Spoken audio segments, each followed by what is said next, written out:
ripeto, Amiga Aga, quindi non era Aga. Oh, eccolo, anche il CD32 è Aga. Pinball Dreams, Pinball Fantasies e Pinball Illusion Aga. E questo computer ad avviarsi ci mette 35 minuti, ragazzi, perché queste sul 600, sul 3000, sul 2000, sul 1000, sul 500 non girano per niente questi giochi che vogliono l'Aga. Oh, i giochi questo, il CD-TV non erano Aga.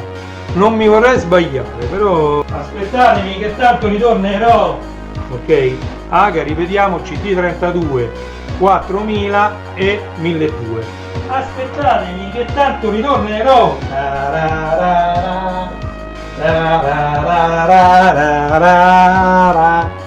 E questo richiede però un Amiga 1200 e un 4000 perché vuole l'Aga, i giochi non Aga, e quindi con chipset Aga. Oh, passione Amiga! Amiga Aga con 4 mega di RAM.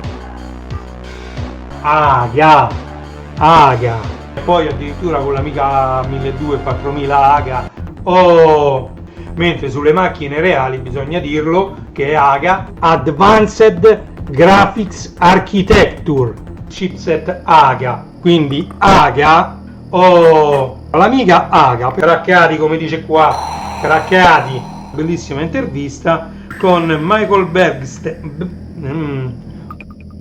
Vero, sì, era un'Amiga, tra virgolette, aveva l'hardware dell'Amiga 1200, dell'Amiga 4000, quindi era Aga. Ok, questo è per Amiga Aga. Per quanto riguarda i giochi Aga, vedete che Amiga Aga, quindi non era Aga. Buona Biro e Juan Zaurashid, sì, vabbè. Poche ma essenziali informazioni riguardo a Aga.